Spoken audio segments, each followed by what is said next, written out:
Hi, my name is Jessie Epley.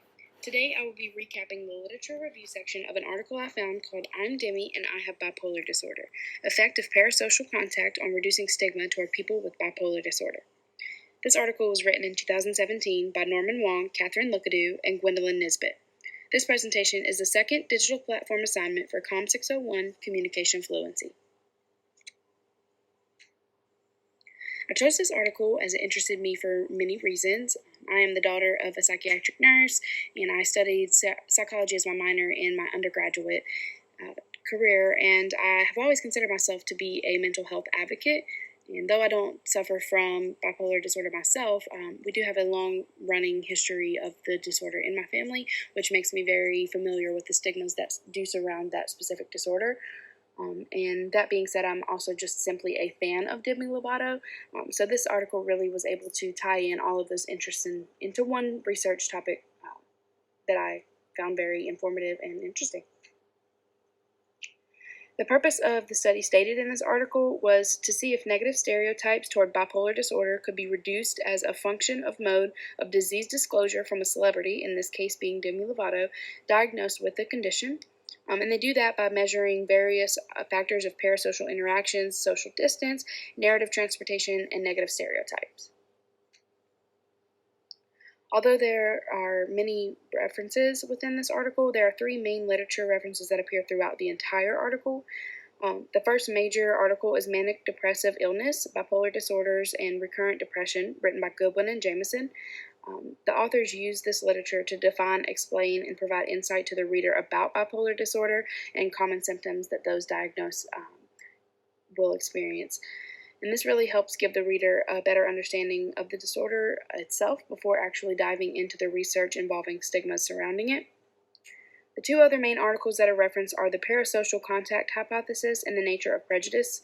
Both of these focus specifically on parasocial interactions and how they can affect prejudices in many areas. This article defines bipolar disorder by referencing Goodwin and Jameson as a mood disorder characterized by shifting periods of mania and depression with severe episodes involving hallucinations and delusions. Stigmas surrounding this illness are further defined as an attribute that deeply discredits the stigmatized person, reducing them from what is a seemingly whole or normal person. And as the article shifts from defining bipolar to defining PSI, there are four pieces of literature that work together to explain PSI and its relationship with prejudices. The first reference is written by Horton and Wall, which defines a parasocial interaction as a one-way interaction between a media user and a media figure. To expand on this phenomenon, Giles defines a parasocial relationship as interactions that proceed over long periods of time and develop into a relationship that extends outside of the media. Next, the authors include a direct quote from Allport's The Nature of Prejudice that really drills in the purpose of the study, which is prejudice towards outgroup members occurs due to incorrect generalization of the group based on incomplete or accurate information. Another piece of literature that is used to explain PSI is John and Rothbart's Social Categorization in Behavioral Episodes.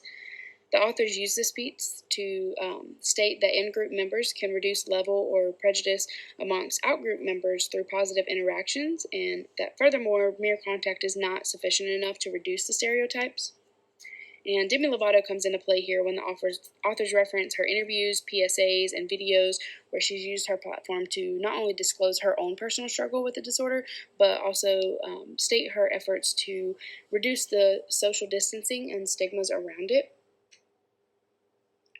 This article followed a traditional APA style of citation from start to finish, and there were multiple resources that were referenced and cited for each main idea that they actually stated.